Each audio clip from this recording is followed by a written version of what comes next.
옛날 아주 먼 옛날에 호랑이가 담배를 피우고 산신령이 구름을 타고 내려와 쉬어가던 그런 시절이 있었습니다.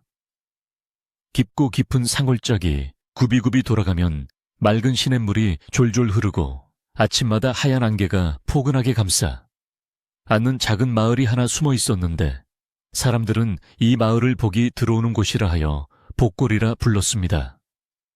마을 입구에는 수백 년 묵은 느티나무가 떡하니 버티고 서서 오가는 사람들의 땀을 식혀주었고 가을이면 온 마을이 황금빛 들판과 붉게 물든 단풍으로 그림처럼 아름답게 변하던 평화로운 곳이었습니다. 바람이 불 때마다 들려오는 나무집 스치는 소리는 마치 어머니가 아이에게 불러주는 자장가처럼 은은하고 부드러워 이곳에 사는 사람들의 마음씨 또한 그 풍경을 닮아 모난 곳 없이 둥글고 순박하기 그지없었습니다. 이 평화로운 마을 가장 안쪽 산자락이 병풍처럼 둘러쳐진 양지 바른 곳에는 덕임이라는 이름의 할머니가 살고 계셨는데 마을 사람들은 그분을 덕임 할매라고 불렀습니다. 할머니의 집은 비록 화려한 기와집은 아니었지만 지프로 엮은 지붕이 두툼하게 올려져 있어 겨울에는 따뜻하고 여름에는 시원한 작지만 아주 단단하고 야무진 초가집이었습니다. 마당은 어찌나 정갈하게 쓸어 놓았는지 먼지 하나 없을 정도로 깨끗했고 마당 한쪽에는 반들반들하게 닦인 장독들이 옹기종기 모여 햇살을 받고 있었습니다. 그 장독대 옆으로는 할머니가 평생을 바쳐 일궈온 텃밭이 있었는데 그곳에는 철마다 상추며 고추가지와 오이가 탐스럽게 자라나 할머니의 부지런한 손길을 증명해주고 있었습니다. 덕임 할머니에게는 그 무엇과도 바꿀 수 없는 소중한 보물이 하나 있었는데 그것은 바로 집 뒤편 언덕에 우뚝 서 있는 오래된 감나무 한 그루였습니다. 이 감나무는 할머니가 시집오던 날 지금은 세상을 떠나고 없는 남편 칠성씨가 심어준 나무였기에 할머니에게는 남편 그 자체나 다름없었습니다. 해마다 가을이 깊어지면 그 나무에는 아이 주먹만 한 붉은 감들이 주렁주렁 매달려 마치 등불을 켜놓은 듯 환하게 빛나곤 했습니다. 할머니는 아침에 눈을 뜨면 제일 먼저 마루에 나와 그 감나무를 올려다보며 먼저 간 남편에게 아침 인사를 건네는 것으로 하루를 시작하곤 했습니다. 나무의 껍질은 세월의 풍파를 견디느라 거칠어졌지만 그 속에 흐르는 생명력은 여전히 칠성씨의 든든한 어깨처럼 할머니를 지켜주고 있는 듯했습니다. 할머니의 하루는 동이 트기 전 새벽달기 목청을 가다듬기도 전에 시작되었는데 늙은 허리를 펴고 일어난 할머니가 가장 먼저 하는 일은 부엌 아궁이에 불을 지피는 것이었습니다. 마른 장작이 타닥타닥 타오르며 구수한 연기 냄새가 퍼지기 시작하면 그 온기는 차가운 방바닥을 두고 할머니의 주름진 얼굴에도 발그레한 생기를 불어넣어 주었습니다. 솥단지에서 하얀 김이 모락모락 피어오르고 밥이 끓는 냄새가 나면 할머니는 정화수를 한 그릇 떠서 장독대 위에 올려놓고 두 손을 모아 기도를 올리곤 했습니다. 비가 오나 눈이 오나 하루도 빠짐없이 이어지는 그 기도의 내용은 오직 하나 마을의 평안과 이웃들의 건강, 그리고 자신이 이 집에서 마지막 순간까지 평온하게 살다가 남편 곁으로 갈 수 있게 해달라는 소박한 바람뿐이었습니다. 해가 중천에 떠올라 마당 가득 햇살이 쏟아지면 덕임 할머니는 호미를 들고 텃밭으로 나가 흙을 만지며 시간을 보냈습니다. 할머니의 손은 마치 마법사의 손과 같아서 시들시들하던 채소도 할머니가 한번 쓰다듬고 물을 주면 금세 파릇파릇하게 되살아나곤 했습니다. 흙냄새를 맡으며 땀을 흘리는 그 시간이야말로 할머니에게는 가장 행복하고 살아있음을 느끼는 순간이었기에 허리가 뻐근하고 다리가 아파도 호미질을 멈추지 않았습니다. 밭고랑 사이를 오가며 잡초를 뽑고 벌레를 잡아주는 할머니의 모습은 마치 밭을 돌보는 어머니 대지의 모습과도 같았고 지나가던 마을 사람들은 그 모습을 보며 마음의 위안을 얻기도 했습니다. 덕임 할매, 오늘도 참 부지런하시네 하며 인사를 건네는 이웃들에게 할머니는 언제나 넉넉한 웃음으로 화답해 주었습니다. 가을 거디가 시작될 무렵이면 덕임 할머니의 집 마당은 동네 사랑방이 된 것처럼 북적거리기 일쑤였는데 그것은 할머니의 넉넉한 인심 때문이었습니다. 텃밭에서 갓 단 싱싱한 배추와 물을 한가득 쌓아놓고 지나가는 사람, 누구에게나 이것 좀 가져가서 국 끓여 먹게 하며 손에 쥐어 주시곤 했습니다. 특히 감나무에서 잘 익은 홍시가 떨어질 때면 할머니는 광주리에 붉은 홍시를 가득 담아 마을 아이들을 불러 모았습니다. 달다 아주 달아. 꿀보다 더 다니까 어서들 먹어라. 하며 아이들의 입에 홍시를 넣어주는 할머니의 눈가는 주름 속에 감춰진 사랑으로 반짝거렸습니다. 아이들은 입가에 주홍빛 물을 들이며 까르르 웃어댔고 그 웃음소리는 할머니의 적막한 집을 가득 채우며 외로움을 달래주는 좋은 약이 되었습니다.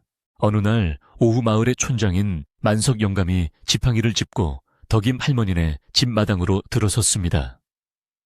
만석 영감은 이 마을에서 가장 나이가 많고 지혜로운 노인으로 누구보다 덕임 할머니의 사정을 잘 알고 이해해주는 오랜 벗이기도 했습니다. 그는 마루에 걸터앉아 곰방대에 불을 붙이며 덕임네 올해 감농사는 아주 풍년일세 그려. 저 감나무가 자네 영감 닮아서 아주 실해 하고 덕담을 건넸습니다.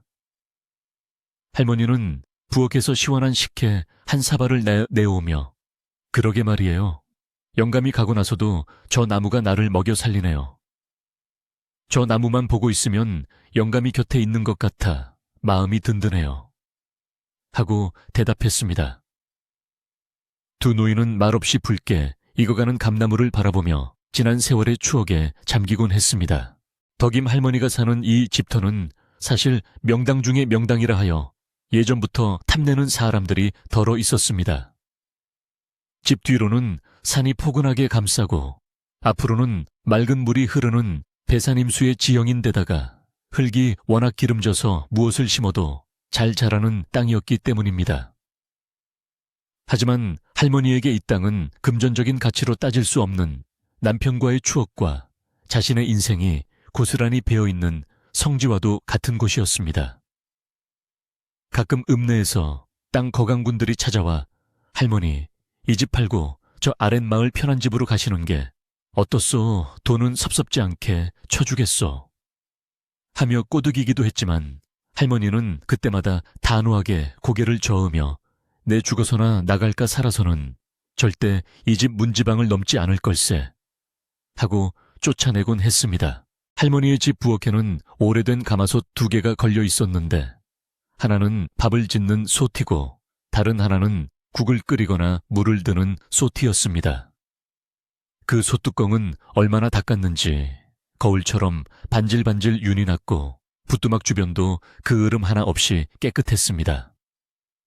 할머니는 혼자 먹는 밥상이라도 절대 대충 차리는 법이 없었는데 텃밭에서 딴 호박잎을 찌고 강된장을 자박하게 끓여 보리밥과 함께 차려내면 임금님 수라상 부럽지 않은 꿀맛 같은 식사가 되었습니다. 식사를 마친 후에는 숭늉을 한 대접 들이키며 아이고 잘 먹었다. 칠성 양반도 많이 드셨소. 하고 허공에 대고 말을 건네는 것이 할머니의 오랜 습관이었습니다. 비록 대답 없는 물음이었지만 할머니는 그 순간만큼은 남편과 함께 밥상을 마주하고 있는 듯한 기분을 느꼈습니다. 밤이 찾아와 사위가 어둑어둑해지면 산골 마을의 밤은 도시보다 훨씬 깊고 고요하게 내려앉았습니다.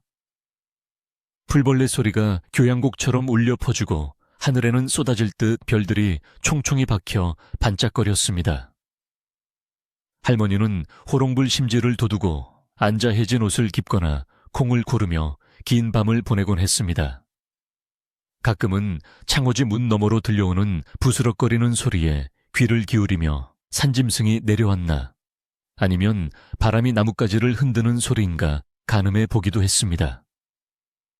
그럴 때면 할머니는 나지막한 목소리로 옛날 이야기를 흥얼거리거나 미뇨 한 가락을 뽑으며 무서움을 달래곤 했는데 그 구슬픈 가락은 밤바람을 타고 산자락으로 퍼져나가 듣는 이의 마음을 짠하게 만들었습니다. 마을 사람들은 덕임 할머니를 친어머니나 친할머니처럼 따르며 챙겼습니다. 옆집에 사는 순이네는 김장을 하거나 떡을 하면 제일 먼저 할머니 몫을 따로 챙겨서 달려왔고, 아랫집 돌소에 아범은 지게에 나무를 해올 때마다 할머니네 부엌 뒤에 장작을 부려놓고 가곤 했습니다. 할매, 이것 따에서 방 뜨뜻하게 하고 주무소 하는 투박한 말 한마디에 할머니는 눈시울을 붉히며 고마워했고, 보답으로 자신이 아끼는 씨암탉이 낳은 달걀을 몰래 돌쇠 내 집 문 앞에 놓아두기도 했습니다. 이렇게 오고 가는 정 속에 덕임 할머니는 혼자이지만 혼자가 아니었고, 외롭지만 외롭지 않은 삶을 이어가고 있었습니다. 마을 전체가 하나의 큰 가족처럼 서로를 보듬고 살아가는 모습은 참으로 아름다운 풍경이었습니다. 어느 날은 비가 추적추적 내리는 날이었습니다. 빗방울이 처마 끝에서 떨어져 마당에 작은 웅덩이를 만들고 흙냄새가 더욱 짙게 피어오르는 날이었습니다. 할머니는 마루에 앉아 빗소리를 들으며 부침개를 부치고 있었습니다. 고소한 기름 냄새가 비 냄새와 섞여 마을 어귀까지 퍼져나가자 동네 아주머니들이 하나둘씩 할머니 집으로 모여들었습니다.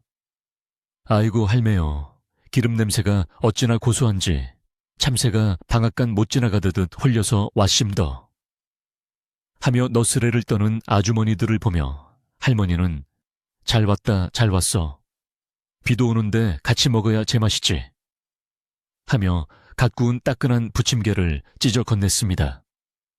좁은 마루에 옹기종기 모여 앉아 웃음꽃을 피우는 그 시간은 비 오는 날의 우울함을 잊게 만드는 마법 같은 시간이었습니다. 할머니의 집 안방 한 구석에는 낡은 반다디 하나가 놓여 있었는데 그 안에는 할머니의 소중한 물건들이 보관되어 있었습니다.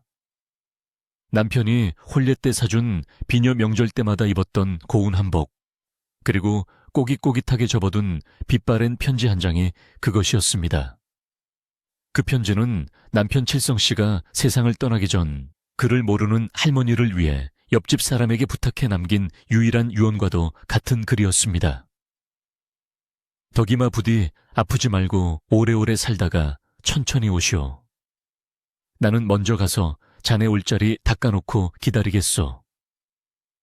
할머니는 글을 읽을 줄 몰랐지만 그 편지의 내용을 수천 번도 더 들었기에 마치 눈으로 보는 듯 환하게 알고 있었습니다.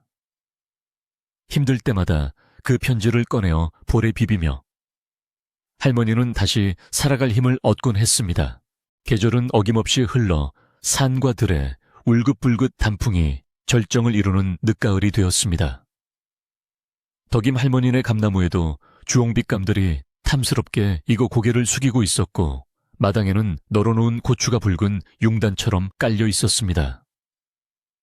할머니는 감을 따서 곶감을 만들기 위해 분주하게 움직였습니다. 감 껍질을 깎아 실에 꿰어 처마 밑에 주렁주렁 매달면 가을 햇살과 바람이 다녀가며 떫은 감을 달콤하고 쫄깃한 곶감으로 만들어줄 것이었습니다.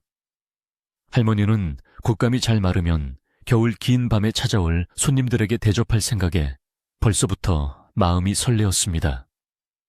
특히 읍내에 나가 공부하고 있는 옆집 순이의 아들이 돌아오면 꼭 손에 쥐어주리라 다짐하며 정성스럽게 감을 깎았습니다. 그러던 어느 날 평화롭던 마을에 낯선 기운이 감돌기 시작했습니다. 마을 어귀에서 흙먼지를 일으키며 말 탄 사람들이 나타난 것입니다. 그들은 관에서 나온 포졸들과 갓을 쓴 양반들이었는데 그들의 표정은 거만하기 짝이 없었고 눈빛은 매서웠습니다. 마을 사람들은 하던 일을 멈추고 불안한 눈빛으로 그들을 쳐다보았지만 누구 하나 감히 앞을 막아서지 못했습니다. 그 무리의 선두에는 비단 옷을 입고 배가 불룩하게 나온 사내가 말을 타고 있었는데 그는 바로 새로 부임한 형함의 측근이자 이 고을의 세무를 담당하는 관리였습니다. 그는 마을을 휘이 둘러보더니 마치 사냥감을 찾는 매처럼 날카로운 눈으로 덕임 할머니네 집 쪽을 응시했습니다. 그곳 참 경치 한번 좋구나. 정자를 지으면 딱 알맞겠어. 그의 입에서 나온 말은 불길한 징조를 알리는 신호탄과도 같았습니다. 덕임 할머니는 영문도 모른 채 마당에서 콩 타작을 하고 있었습니다.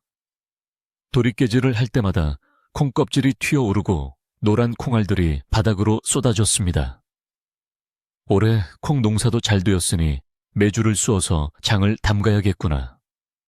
혼잣말을 하며 땀을 닦던 할머니의 귀에 요란한 말발굽 소리가 들려왔습니다. 소리는 점점 가까워지더니 이내 할머니네 집 쌀이문 앞에서 뚝 그쳤습니다. 할머니가 놀란 눈으로 고개를 들어보니 낯선 사내들이 마당을 뚫어져라 쳐다보고 있는 것이 아니겠습니까? 그들의 시선은 할머니가 아니라 오로지 집과 텃밭 그리고 뒤편의 감나무에 꽂혀 있었습니다. 할머니는 본능적으로 가슴이 철렁 내려앉으며 손에 쥐고 있던 도리깨를 더욱 꽉 움켜쥐었습니다. 그들 중 우두머리로 보이는 자가 말에서 내려 거드름을 피우며 마당으로 들어왔습니다. 그는 흙 묻은 신발로 할머니가 애지중지 쓸어놓은 마당을 함부로 밟으며 주변을 둘러보았습니다. 높아 이 집 주인이요. 그가 퉁명스럽게 묻자 할머니는 조심스럽게 고개를 끄덕이며 그렇습니다만 뉘신지요 하고 되물었습니다. 사내는 대답 대신 코웃음을 치며 뒤따라온 부하에게 무언가 지시를 내렸습니다. 부하는 종이 한 장을 꺼내어 펼쳐들고 무언가를 적기 시작했습니다. 그들의 행동거지 하나하나가 무례하기 짝이 없었지만 평생 촌에서만 살아온 할머니는 관아 사람들이라는 위압감에 눌려 아무 말도 하지 못한 채 그저 발만 동동 구를 뿐이었습니다. 사내는 감나무 아래로 가서 나무를 툭툭 쳐보더니 나무도 쓸만하고 터도 넓으니 형암 나으리께서 쉬어가실 별장을 짓기에 이보다 더 좋은 곳은 없겠군 하고 중얼거렸습니다. 그 말을 들은 할머니의 귀가 번쩍 뜨였습니다. 별장이라니 형암이라니 도대체 무슨 소린가 싶어 할머니는 용기를 내어내 앞으로 나섰습니다. 나으리, 그게 무슨 말씀이십니까? 별장이라니요. 여기는 제가 평생을 살아온 제 집입니다. 할머니의 목소리는 가늘게 떨렸지만 그 속에는 절박함이 담겨 있었습니다. 사내는 귀찮다는 듯 손을 휘저으며 이 땅이 관아의 소유로 기록되어 있다는 사실을 모르고 조만간 통지가 갈 테니 그리하시오 하고 엉뚱한 소리를 내뱉고는 횡하니 나가버렸습니다. 할머니는 그 자리에 털썩 주저앉고 말았습니다. 관아의 소유라니 말도 안 되는 소리였습니다. 이 땅은 시아버님 때부터 대대로 물려받아 나라의 세금 한 번 밀린 적 없이 지켜온 땅이었습니다. 칠성씨와 함께 돌 하나 풀 한 폭이 다듬어가며 일군 피와 땀의 결정체였습니다. 그런데 난데없이 나타나 자기들 땅이라 우기니 이는 마른 하늘에 날벼락도 유분수지 있을 수 없는 일이었습니다. 할머니의 눈에서 하염없이 눈물이 흘러내려 메마른 땅을 적셨습니다. 멀어지는 말발굽 소리가 마치 할머니의 심장을 짓밟는 소리처럼 들렸습니다. 소식을 들은 마을 사람들이 하나둘씩 할머니네 집으로 모여들었습니다. 덕임 할매 괜찮으셔요. 그놈들이 뭐라 하고 갔습니까? 이웃들은 걱정스러운 얼굴로 할머니를 부축해 마루에 앉혔습니다. 할머니는 넋이 나간 사람처럼 멍하니 감나무만 바라보다가 내 집을, 내 땅을 뺏으려나 봐.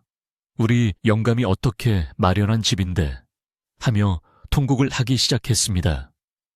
그 처절한 울음소리에 모여든 아낙네들도 눈시울을 붉히며 함께 슬퍼했습니다. 하지만 상대는 고을 사또도 꼼짝 못한다는 세도 높은 형암이었기에 마을 사람들도 섣불리 나서서 도와주겠다고 말할 수 없는 처지였습니다. 그저 할머니의 등을 쓸어내리며 위로하는 것만이 그들이 할 수 있는 전부였습니다. 그날 밤 덕임 할머니는 한숨도 잠을 이루지 못했습니다.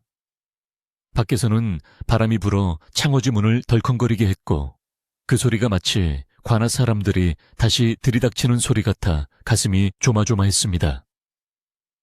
할머니는 자리에서 일어나 정화수를 떠놓은 장독대로 나갔습니다. 밤하늘에 다른 구름에 가려 희미한 빛만 내비치고 있었고 감나무 그림자는 길게 늘어져 마치 할머니를 보호하려는 듯 집을 감싸고 있었습니다. 할머니는 차가운 돌바닥에 무릎을 꿇고 빌고 또 빌었습니다. 천지신명님, 제발 이 집을 지켜주세요. 칠성씨, 당신이 좀 도와줘요. 나 혼자서는 너무 무서워요.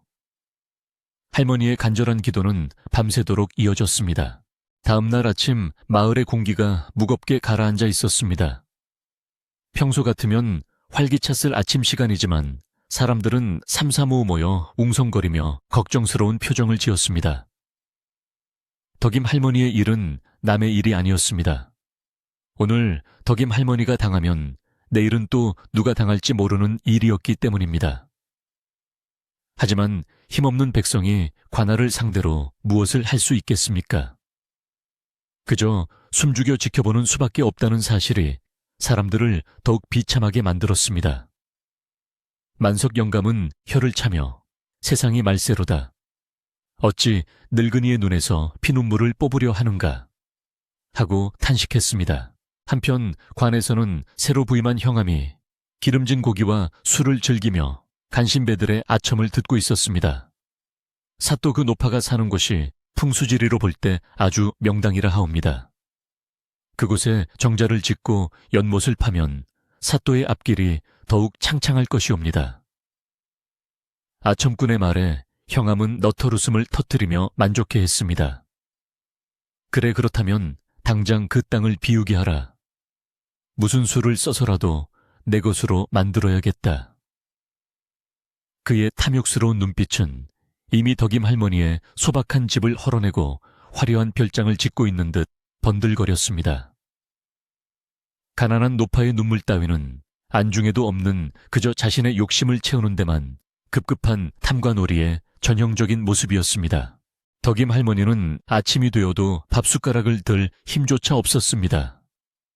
그저 멍하니 마루에 앉아 감나무를 바라보며 혹시나 칠성씨가 나타나 해결책을 주지 않을까 하는 부질없는 생각만 하고 있었습니다. 그때 쌀이문 밖에서 다시금 요란한 소리가 들려왔습니다. 어제 왔던 그 관리들이 이번에는 포졸들을 대동하고 손에는 몽둥이와 밧줄을 든 채 들이닥친 것입니다. 그들의 기세는 어제보다 훨씬 흉흉했고 당장이라도 집을 때려 부술 듯한 태세였습니다. 할머니의 가슴은 쿵쾅거리며 뛰기 시작했고 손발이 사시나무 떨듯 떨려왔습니다. 평화롭던 덕임 할머니의 삶에 그리고 이 조용한 마을에 거대한 먹구름이 몰려오고 있었습니다. 이제 시작된 이 시련을 과연 힘없는 노인 혼자서 감당해낼 수 있을까요? 마당에 들이닥친 포졸들의 거친 숨소리와 발소리가 평화롭던 덕임 할머니의 집을 순식간에 아수라장으로 만들었습니다. 어제 왔던 그 거만한 관리 이방이라 불리는 자는 뒷짐을 진 채 느릿느릿 걸어 들어오며 마당 한가운데 떡하니 버티고 섰습니다. 그의 뒤로는 몽둥이를 든 포졸들이 험악한 표정으로 주위를 둘러싸고 있어 마치 죄인을 잡으러 온 것 같은 살벌한 분위기를 자아냈습니다. 덕임 할머니는 떨리는 다리를 주체하지 못하고 마루 끝을 붙잡으며 그들을 올려다보았습니다. 이방은 품속에서 누렇게 변색된 종이 한 장을 꺼내어 할머니의 코앞에 들이밀었습니다. 보아라, 이것이 바로 관에 보관되어 있던 옛 문서다. 이 땅은 본래 나라에 귀속된 땅이었으나 너희가 그동안 불법으로 점거하고 있었던 것이다. 그것은 묵냄새가 차에 가시지도 않은 누가 봐도 급하게 조작한 티가 역력한 가짜 문서였습니다. 할머니는 기가 막혀 입이 떨어지지 않았습니다. 나으리, 그게 무슨 말씀이십니까? 이 땅은 제 시아버님이 밭을 일구고 돌을 골라내며 평생을 바쳐 만든 땅입니다. 나라 땅이라니요, 천부당 만부당 하옵니다. 할머니는 억울함에 목이 메어 소리쳤지만 이방은 들은 척도 하지 않았습니다. 그는 비릿한 웃음을 흘리며 말을 이었습니다. 무식한 노인네가 관아의 행정을 어찌 알겠느냐. 형암 나으리께서 특별히 자비를 베풀어 그동안 무단으로 사용한 세금은 묻지 않기로 하셨다. 그 대신 딱 사흘 시간을 주겠다. 그 안에 짐을 싸서 이곳을 비우거라. 만약 그때까지 버티고 있다면 관아의 법도에 따라 강제로 끌어낼 수밖에 없다. 그의 목소리는 차갑고 단호하여 마치 얼음장이 깨지는 소리 같았습니다. 말을 마친 이방이 눈짓을 보내자 옆에 서 있던 포졸 한 명이 일부러 장독대 쪽으로 발길질을 해댔습니다. 와장창 된 하는 소리와 함께 할머니가 애지중지 아끼던 간장독 뚜껑이 바닥으로 굴러떨어지며 산산조각이 났습니다. 검은 간장이 흙바닥으로 스며드는 모습을 보며 할머니는 비명을 지르며 달려갔습니다. 아이고, 이게 무슨 짓입니까? 내 자식 같은 장독을 할머니가 깨진 독조각을 부여잡고 오열했지만 포졸들은 낄낄거리며 비웃을 뿐이었습니다. 그들은 마당에 널어놓은 붉은 고추 멍석을 흙발로 밟고 지나가며 행패를 부렸습니다. 잘 마른 고추가 바스락거리며 부서지는 소리는 마치 할머니의 가슴이 찢어지는 소리처럼 들렸습니다. 그들의 행동은 단순히 땅을 내놓으라는 협박을 넘어 늙은 과부의 존엄을 짓밟는 잔인한 횡포였습니다. 사흘이다. 사흘 뒤 해가 중천에 뜰 때까지 방을 비워두지 않으면 이 집은 잿더미가 될 것이야. 이방은 마지막으로 으름장을 놓고는 뒤도 돌아보지 않고 대문을 나섰습니다. 포졸들도 흙먼지를 일으키며 우르르 몰려나갔고 마당에는 부서진 독조각과 지식겨진 고추, 그리고 망연자실한 할머니만 남겨졌습니다. 폭풍이 휩쓸고 지나간 듯한 적막감 속에 할머니의 흐느끼는 소리만이 처량하게 울려 퍼졌습니다. 할머니는 바닥에 주저앉아 떨리는 손으로 흙 묻은 고추를 하나하나 주워 담았습니다. 눈물이 앞을 가려 고추가 붉은색인지 검은색인지 분간조차 할 수 없었습니다. 평생 남에게 해 끼치지 않고 살아온 죄밖에 없는 자신에게 왜 이런 시련이 닥친 것인지 하늘이 원망스럽기만 했습니다. 소란이 가라앉자 숨죽여 지켜보던 이웃들이 하나둘씩 대문 안으로 들어왔습니다. 옆집 순이 엄마는 엉망이 된 마당을 보고는 세상에 천벌을 받을 놈들 하며 달려와 할머니를 부둥켜 안았습니다. 돌쇠 아범도 씩씩거리며 들어와 짓밟힌 멍석을 펴고 깨진 독을 치우기 시작했습니다. 할매요, 울지 마소. 우리가 있지 않습니까? 이놈의 형함이 아주 미쳐 날뛰는구만요. 마을 사람들은 각자 자신의 일처럼 분노하며 할머니를 위로했습니다. 하지만 그들의 목소리에는 분노와 함께 깊은 두려움이 서려 있었습니다. 관아의 힘은 막강했고 힘없는 농사꾼들이 대항하기에는 계란으로 바위치기나 다름없었기 때문입니다. 모두가 모여 웅성거렸지만 뾰족한 수를 내놓는 사람은 아무도 없었습니다. 이때 마을 어귀에서 지팡이를 짚은 만성 영감이 무거운 발걸음으로 들어왔습니다. 백발이 성성한 만성 영감의 얼굴은 평소의 온화함은 사라지고 근심으로 가득 차 있었습니다. 그는 마루에 걸터 앉아 있는 덕임 할머니를 보며 깊은 한숨을 내쉬었습니다. 덕임네 자네 너무 상심마시게. 호랑이 굴에 들어가도 정신만 차리면 산다지 않던가. 영감의 말에 할머니는 눈물 젖은 얼굴을 들며 하소연했습니다. 영감님, 저는 이 집에서 한 발자국도 못 나갑니다. 칠성씨가 심어준 저 감나무를 두고 어디로 가란 말입니까? 차라리 저를 죽이고 가져가라 하세요. 할머니의 결연한 눈빛을 본 만석 영감은 고개를 끄덕이며 결심한 듯 지팡이를 고쳐 잡았습니다. 내 이 늙은 몸을 이끌고라도 관에 다녀와야겠네. 형암이라는 작자가 도대체 어떤 위인이기에 백성의 고혈을 이리도 쥐어짜는지 내 눈으로 직접 보고 따져야겠어. 만석 영감의 말에 마을 사람들이 깜짝 놀라 만류했습니다. 어르신 위험합니다. 그자들은 피도 눈물도 없는 사람들입니다. 봉변이라도 당하시면 어쩌시려고요. 하지만 만석 영감의 고집을 꺾을 수는 없었습니다.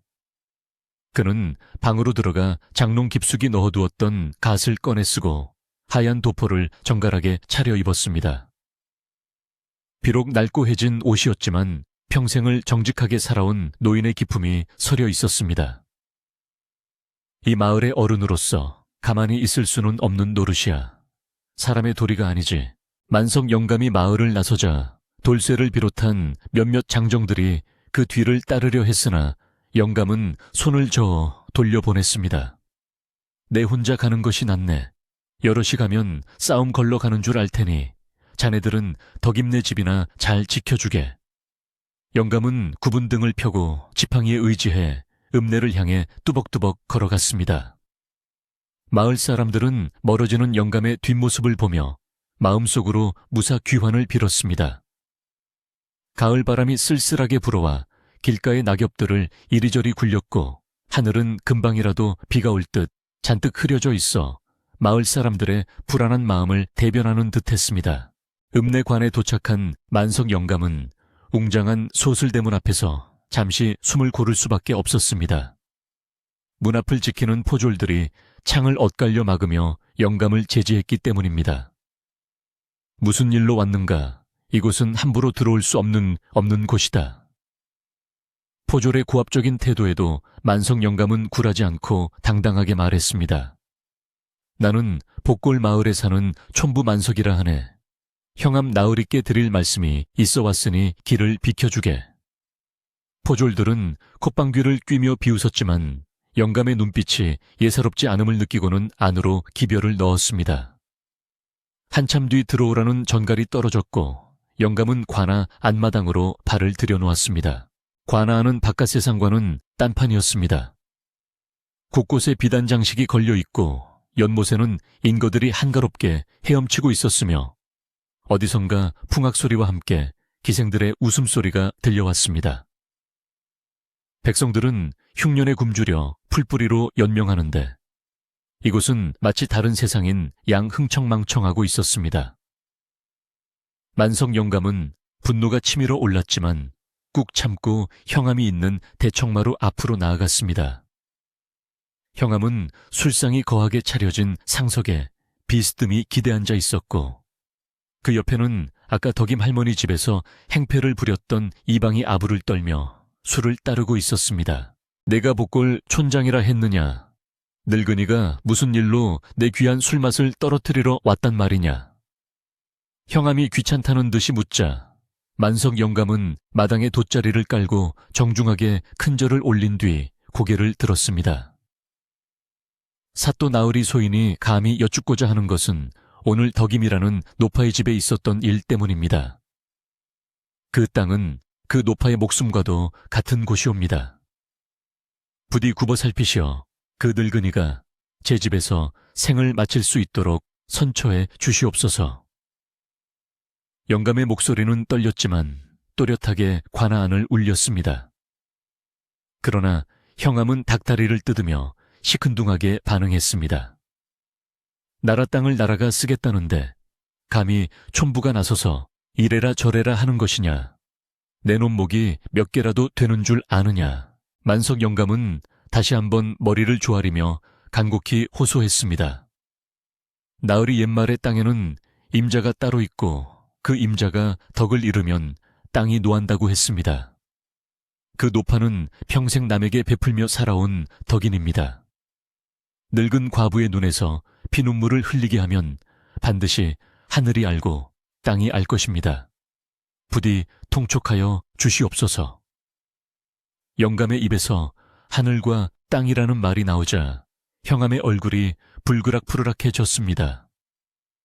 미신 따위는 믿지 않는 그였지만 왠지 모를 불길한 기운과 함께 자신의 권위에 도전하는 듯한 노인의 태도가 마음에 들지 않았기 때문입니다.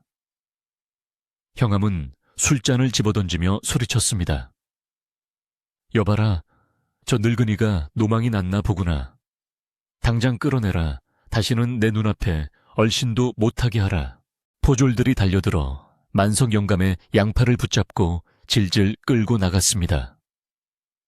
영감은 끌려나가면서도 소리쳤습니다. 사또 인과응보라는 말이 있습니다. 부디 자비를 베푸시어 덕임내 감나무를 건드리면 화를 입을 것입니다. 처절한 외침은 닫히는 대문 소리에 묻혀 사라졌습니다. 관아 밖 흙바닥에 내동댕이 쳐진 만석 영감은 흙투성이가 된 옷을 털며 망연자실하게 닫힌 문을 바라보았습니다. 힘없는 백성의 호소는 탐욕스러운 권력의 벽 앞에서 메아리조차 되지 못하고 흩어져 버렸습니다. 영감은 지팡이를 짚고 힘겹게 몸을 일으켰습니다. 돌아가는 발걸음은 올 때보다 청음망은 무거웠습니다. 해질 녘이 되어서야 만석 영감은 마을로 돌아왔습니다.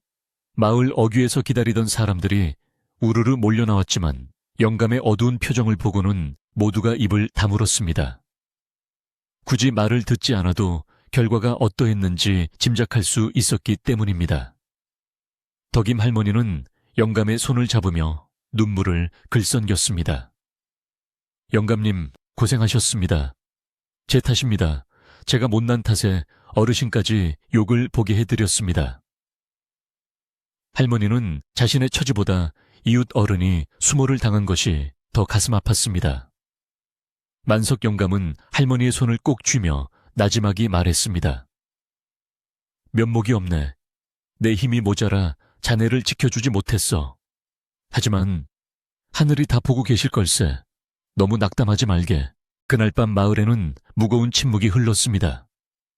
누구 하나 큰 소리로 떠드는 사람이 없었고 집집마다 불빛도 일찍 꺼졌습니다. 덕임 할머니는 텅 빈 마당에 홀로 앉아 깨진 장독 조각들을 맞추고 있었습니다.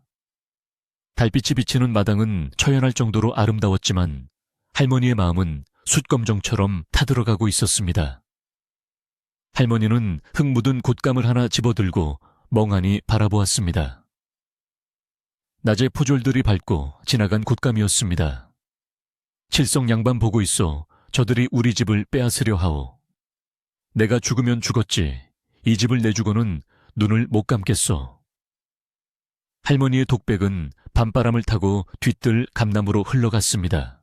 시간은 야속하게도 빠르게 흘러갔습니다. 이튿날이 지나고 약속한 사흘째가 다가오고 있었습니다.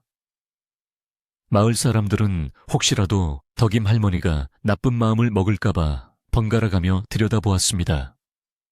순이 엄마는 갓 지은 밥과 김치를 가져왔고 돌쇠는 물독에 물을 가득 채워주었습니다. 할매 밥심으로 버텨야지 무슨 수가 생길 깁니다. 하지만 그들도 알고 있었습니다. 뾰족한 수가 없다는 것을요. 할머니는 이웃들의 정성에 억지로 밥술을 떴지만 모래알을 씹는 것 같아 목구멍으로 넘어가질 않았습니다. 그저 묵묵히 집 안 구석구석을 쓸고 닦으며 이별을 준비하는 사람처럼 행동했습니다. 운명의 시간이 다가올수록 마을의 공기는 점점 더 기이하게 변해갔습니다.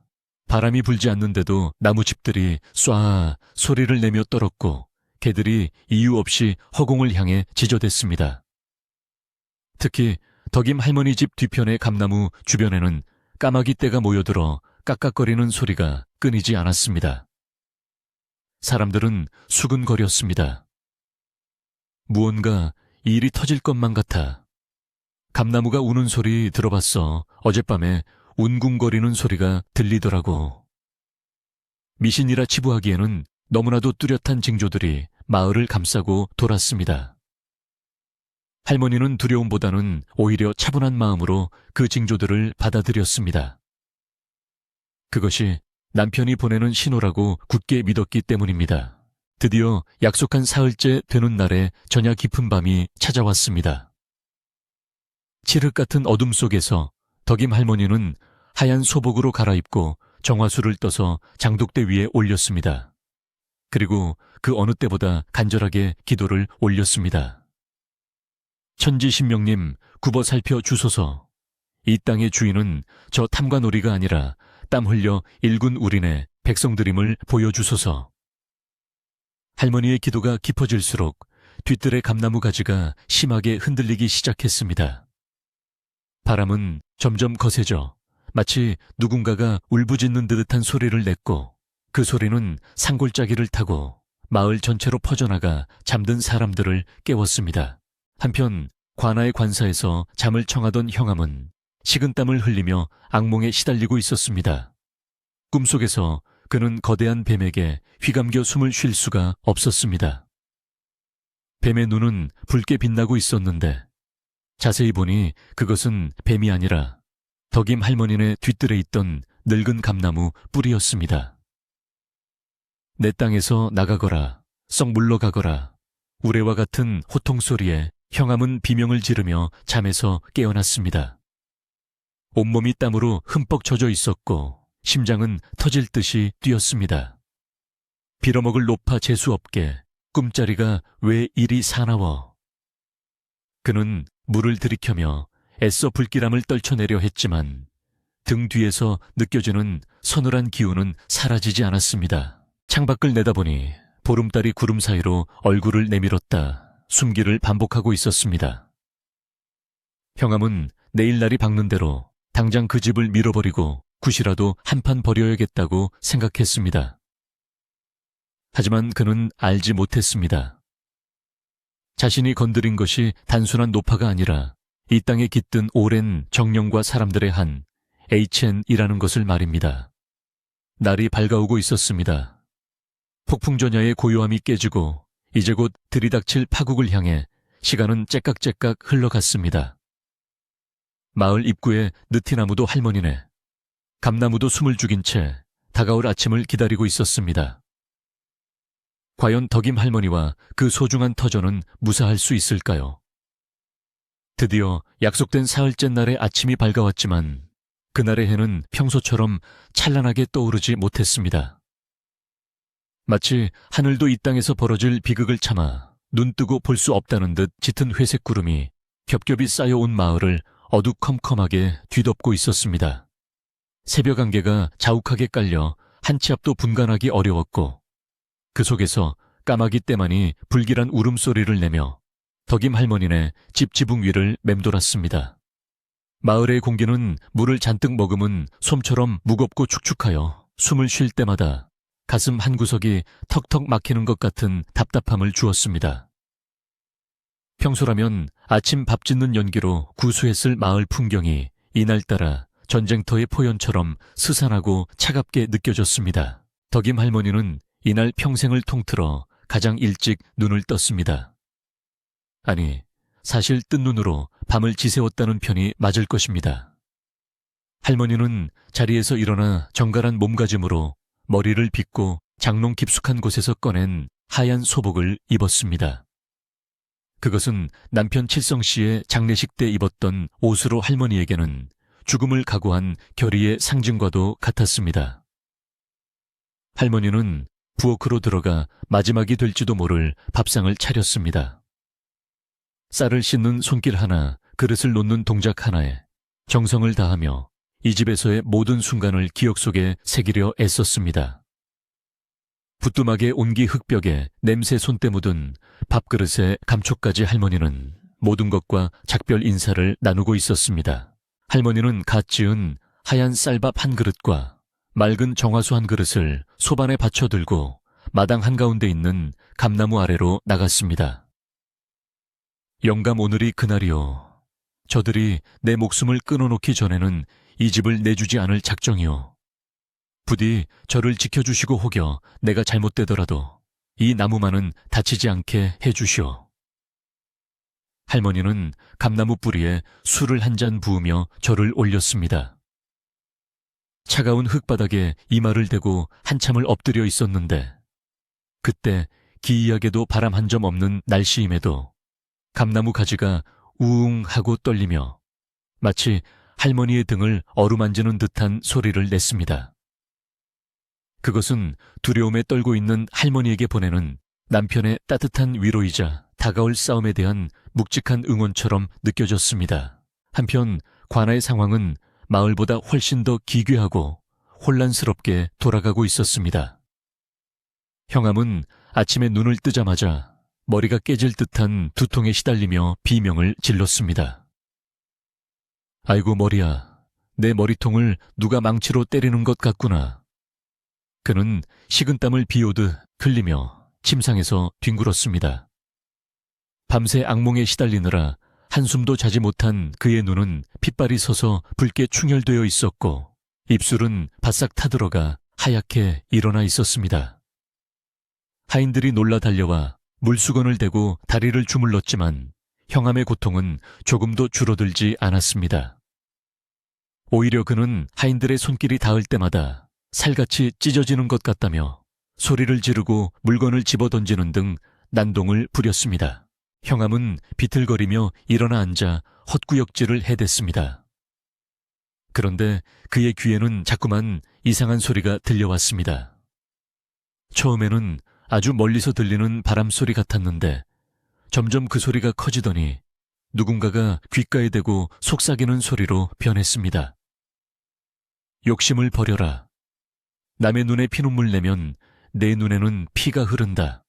웅궁거리는 목소리는 남자의 것인지 여자의 것인지 노인의 것인지 아이의 것인지 분간할 수 없었지만 그 울림만은 뼛속까지 시리게 만들었습니다.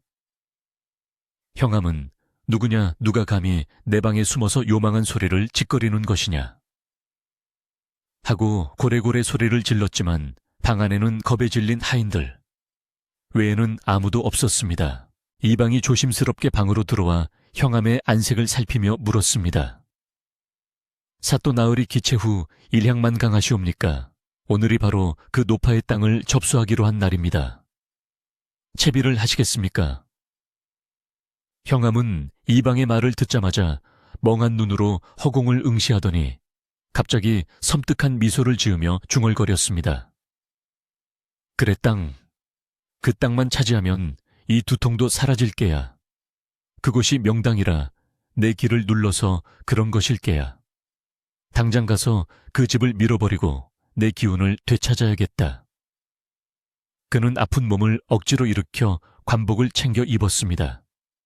옷을 입는 동안에도 그는 끊임없이 무언가를 쫓아내려는 듯 허공에 손을 휘저으며 알 수 없는 욕설을 내뱉었습니다. 관아 앞마당에는 이미 포졸들과 인부들이 집을 부술 도구들을 챙겨 들고 대기하고 있었습니다. 형암이 비틀거리는 걸음으로 말에 오르려 했지만 평소 순하던 백마가 갑자기 앞발을 들고 거칠게 저항하며 그를 태우려 하지 않았습니다. 말이 히잉거리며 울부짖는 소리가 어찌나 처절하던지 주변에 있던 포졸들마저 등골이 서늘해지는 것을 느꼈습니다. 이 짐승놈이 주인을 못 알아보고 발광을 하는구나. 당장 채찍을 가져오라. 형암은 말의 목을 채찍으로 후려치며 억지로 등에 올라탔습니다. 말은 고통스러운 듯 거친 숨을 몰아쉬면서도 불안한 눈빛으로 자꾸만 복골 마을 쪽 하늘을 쳐다보았습니다. 형암과 그의 무리가 흙먼지를 일으키며 마을로 향하는 길 위에서도 기이한 일들은 계속되었습니다. 갑자기 맑던 하늘에서 마른 번개가 쿠르릉 하고 치는가 하면 길가에 서 있던 고목나무 가지가 부러져 행렬 앞을 가로막기도 했습니다. 수행하던 무당 하나가 형암에게 다가가 조심스럽게 간언했습니다. 나으리 징조가 좋지 않습니다. 오늘은 나를 피하시고 다음에 다시 나를 잡는 것이 어떠하올는지요. 저쪽 기운이 너무 셉니다. 하지만 이미 탐욕과 광기에 사로잡힌 형암의 귀에는 아무런 말도 들리지 않았습니다. 닥쳐라, 내년이 나를 저주하는 것이냐. 내 앞길을 막는 것은 귀신이건 사람이건 모조리 베어버릴 것이다. 마을 입구에 도착했을 때 형암 일행을 맞이한 것은 적막감이었습니다. 개미 새끼 한 마리 보이지 않는 텅 빈 거리에는 을씨년스러운 바람만이 낙엽을 굴리고 있었습니다. 마을 사람들은 모두 어디론가 사라진 듯 문을 굳게 걸어 잠그고 있었지만 사실은 문틈과 담장 너머로 숨죽인 채 이 모든 광경을 지켜보고 있었습니다. 형암은 그 고요함이 자신을 무시하는 처사라 생각하여 더욱 화가 치밀어 올랐습니다. 이놈들이 관아의 행차를 보고도 나와보지 않다니 배가 불렀구나. 나중에 이 마을 놈들도 모조리 잡아들여 경을 칠 것이다. 그는 이를 갈며 덕임 할머니네 집 쪽으로 말머리를 돌렸습니다. 덕임 할머니네 집 앞 골목에 들어서자 놀랍게도 그곳에는 수십 명의 마을 사람들이 인간 방패처럼 집을 둘러싸고 서 있었습니다. 맨 앞에는 만석 영감이 결연한 표정으로 지팡이를 짚고 서 있었고 그 뒤로 돌쇠와 마을 장정들이 몽둥이와 농기구를 든 채 버티고 있었습니다. 그들은 두려움에 떨고 있었지만 눈빛만은 물러서지 않겠다는 의지로 타오르고 있었습니다. 형암은 코웃음을 치며 소리쳤습니다. 이 무지한 것들이 관군에게 대항하려는 것이냐, 반역으로 다스려 삼대를 멸하게 해주랴. 그의 위협적인 호통에도 만석 영감은 꿈쩍도 하지 않고 입을 열었습니다. 삿도 돌아가십시오. 이곳은 사람의 힘으로 뺏을 수 있는 땅이 아닙니다. 형암은 더 이상 참지 못하고 포졸들에게 공격 명령을 내렸습니다. 저 늙은이들을 끌어내라. 방해하는 놈들은 다리를 분질러서라도 길을 터라. 포졸들이 고함을 지르며 달려들었고 마을 사람들과 엉겨붙어 몸싸움이 시작되었습니다. 비명과 욕설 몽둥이가 부딪히는 둔탁한 소리가 좁은 골목을 가득 메웠습니다. 힘없는 노인과 아낙네들이 밀려 넘어지고 장정들이 필사적으로 막아섰지만 훈련된 포졸들을 당해내기에는 역부족이었습니다. 순식간에 방어선이 뚫리고 형암은 득이양양한 표정으로 마당 안으로 말을 몰고 들어갔습니다. 마당에 들어선 형암의 눈앞에 보인 것은 마루 한가운데 조용히 앉아있는 덕임 할머니의 모습이었습니다. 할머니는 주변의 소란에도 아랑곳하지 않고 마치 명상에 잠긴 부처님처럼 고요히 눈을 감고 앉아 있었습니다. 그녀의 앞에는 낡은 반다디에서 꺼낸 남편의 편지와 깨끗한 정화수 한 그릇만이 놓여 있었습니다. 그 초연한 모습에 형암은 순간적으로 기에 눌려 멈칫했습니다. 할머니의 주름진 얼굴에서는 알 수 없는 위험이 뿜어져 나오고 있었고 하얀 소복은 눈이 부실 정도로 빛나 보였습니다. 형암은 애써 헛기침을 하며 공포심을 떨쳐내려 했습니다. 이 요망한 노파가 죽으려고 작정을 했구나. 어서 짐을 싸서 나가지 않고 뭘 하고 있는 것이냐. 형암이 채찍을 휘두르며 고함쳤습니다. 그제야 덕임 할머니는 천천히 눈을 떴습니다. 그 눈빛은 깊은 우물처럼 맑고 고요했지만 그 안에는 서슬퍼런 칼날 같은 단호함이 서려 있었습니다. 나으리 저는 죽어서 귀신이 되어서라도 이 집을 지킬 것입니다. 제 남편의 혼이 깃든 이 땅을 더러운 발로 밟지 마십시오. 할머니의 목소리는 작았지만 이상하게도 마당 전체에 쩌렁쩌렁하게 울려 퍼졌습니다. 그 목소리를 듣는 순간 형암은 다시금 머릿속이 쪼개지는 듯한 고통을 느꼈습니다. 닥쳐라, 여봐라. 당장 저 노파를 끌어내고 집을 부숴라.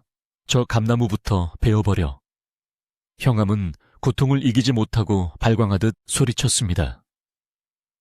명령을 받은 포졸 2명이 도끼를 들고 뒤뜰의 감나무 쪽으로 달려갔습니다. 그들이 도끼를 높이 치켜들고 나무를 내려찍으려는 순간 믿을 수 없는 일이 벌어졌습니다. 갑자기 마른 하늘에서 쾅 하는 천둥 소리가 나더니 거센 돌풍이 불어와 포졸들을 날려버린 것입니다. 포졸들은 비명도 지르지 못한 채 마당 구석으로 처박혔고 손에 들고 있던 도끼는 허공을 날아 형암의 말발굽 앞에 꽂혔습니다. 말이 놀라 날뛰는 바람에 형암은 하마터면 땅으로 곤두박질 칠 뻔했습니다. 바람은 멈추지 않고 더욱 거세게 몰아쳤습니다.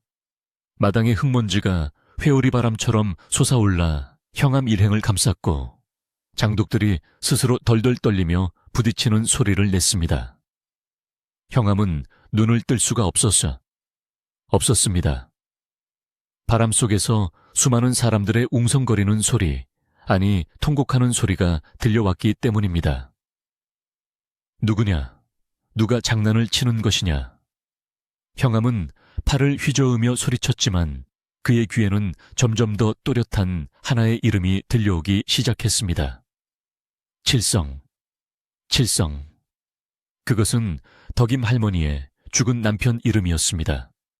형암은 그 이름을 알 리가 없었지만 그 이름이 들릴 때마다 심장이 오그라드는 듯한 공포를 느꼈습니다. 사도 이것은 필시 산신의 노여움입니다. 철수해야 합니다. 이방이 사색이 되어 형암의 바짓가랑이를 잡고 매달렸습니다. 하지만 이미 이성을 잃기 시작한 형암은 이방을 발로 걷어차 버렸습니다. 비켜라, 내가 누군 줄 알고. 나는 왕의 명을 받은 형암이다. 귀신 따위가 나를 이길 수 있을 것 같으냐. 형암은 허리에 차고 있던 장검을 뽑아들고 허공을 향해 마구 휘둘렀습니다. 그의 눈동자는 초점을 잃고 흰자위가 번득였으며 입가에는 거품이 물려 있었습니다. 그는 눈앞에 보이지 않는 적들과 싸우는 사람처럼 미친 듯이 칼춤을 추기 시작했습니다. 덕임 할머니는 그 광경을 지켜보며 자리에서 일어났습니다. 그리고 마당에 쓰러진 만석 영감과 이웃들을 향해 외쳤습니다. 모두들 물러서세요. 이것은 사람의 싸움이 아닙니다. 칠성씨가, 우리 영감이 오셨습니다. 할머니의 말대로 마당의 기류는 완전히 바뀌어 있었습니다. 감나무 가지들이 마치 살아있는 팔처럼 형암을 향해 뻗어오는 듯한 그림자를 드리웠고 햇빛이 차단된 마당은 대낮인데도 밤처럼 어두워졌습니다. 형암은 자신의 목을 조여오는 보이지 않는 손길을 느끼며 캑캑거렸습니다. 그의 화려한 관복은 이미 땀과 흙으로 엉망이 되었고 갓은 벗겨져 땅바닥을 뒹굴고 있었습니다. 형암은 점점 더 끔찍한 환각에 시달렸습니다.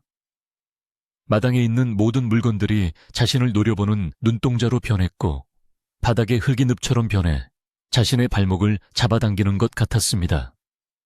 그는 칼을 내던지고 머리를 감싸 쥐었습니다. 안 돼. 오지마 저리 가란 말이다. 그는 허공을 향해 손가락질하며 뒷걸음질 쳤습니다. 그가 가리키는 곳은 바로 감나무 아래 할머니가 정화수를 떠놓은 그 자리였습니다. 그곳에 무엇이 보이는지는 오직 형암의 눈에만 비치고 있었습니다. 아마도 그것은 자신의 탐욕이 만들어낸 괴물이거나 억울하게 죽어간 이들의 원혼이었을 것입니다. 마을 사람들은 공포에 질려 숨도 크게 쉬지 못하고 그 장면을 지켜보았습니다. 하늘을 찌를 듯 기세등등하던 형암이 혼자서 허공과 싸우며 무너져 내리는 모습은 충격적이었습니다. 만석 영감은 떨리는 목소리로 중얼거렸습니다. 인과응보, 사필귀정이라더니 옛말 틀린 것 하나 없구나. 바람소리는 점점 더 커져서 마치 수천 명의 군사가 함성을 지르는 듯했고 그 소리 속에 섞인 칠성이라는 이름은 이제 형암뿐만 아니라 마당에 있는 모든 사람들의 귀에 웅궁거리는 울림으로 들려오기 시작했습니다. 형암은 이제 완전히 공포에 잠식당했습니다.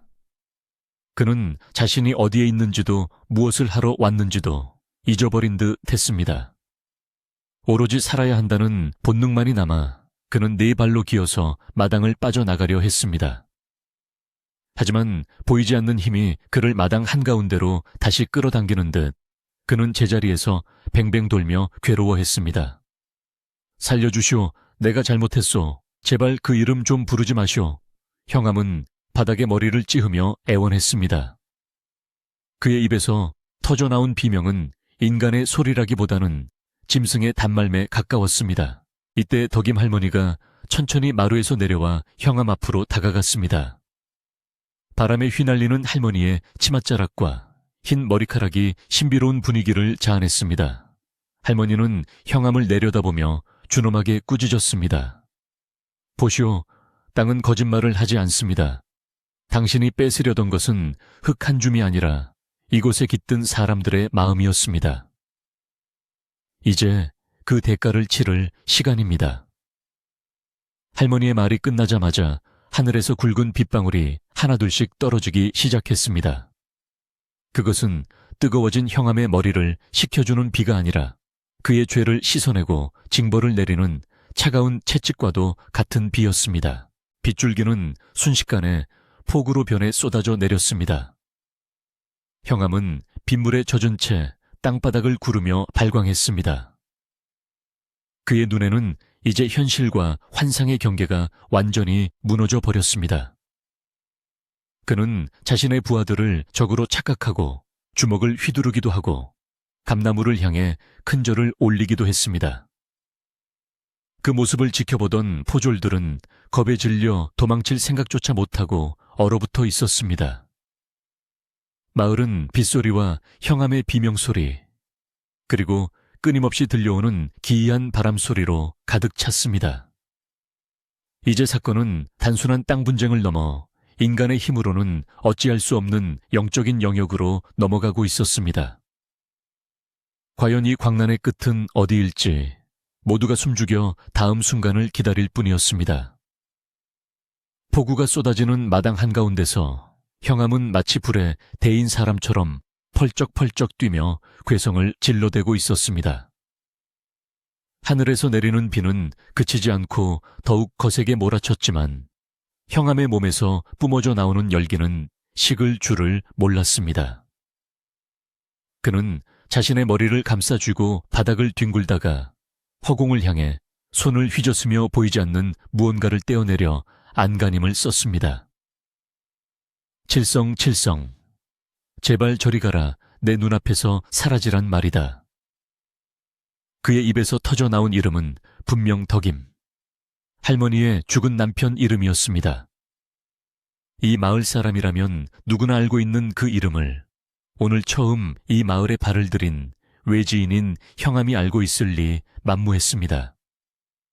그 기이한 광경에 포졸들은 물론이고 마을 사람들까지 등골이 오싹해져서 뒷걸음질 쳤습니다. 형암은 이제 이성을 완전히 상실한 듯 했습니다. 그는 자신이 입고 있던 관복이 마치 뱀처럼 몸을 조여온다고 느꼈는지 거칠게 옷을 쥐어뜯기 시작했습니다. 이 뱀놈들아, 나를 놓아라. 이거 놓지 못하겠느냐. 그는 비단으로 지은 관복을 북북 찢어 발기고 머리에 쓰고 있던 갓을 벗어 진흙탕에 내동댕이 쳤습니다. 양반의 채통과 위엄을 상징하던 의관이 흙탕물에 지식여주는 모습은 권력의 허망함을 적나라하게 보여주었습니다. 속적삼 차림으로 비를 맞으며 미친 듯이 웃다가 울기를 반복하는 그의 모습은 더 이상 고을을 호령하던 사또가 아니라 죄업에 짓눌려 파멸해가는 초라한 인간일 뿐이었습니다. 나으리 채통을 지키십시오. 사람들이 보고 있습니다. 이방이 사색이 되어 달려들어 말려보려 했지만 형암의 힘은 평소와 달리 장사처럼 세져 있었습니다. 형암은 이방을 뿌리치며 고함을 질렀습니다. 너도 한패냐? 너도 칠성이 놈과 짜고 나를 죽이려는 것이냐? 형암의 눈에는 이방마저도 저승사자나 원기로 보이는 모양이었습니다. 그는 이방의 멱살을 잡고 흔들다가 바닥에 패대기 쳤고 겁에 질린 이방은 네 발로 기어서 도망쳤습니다.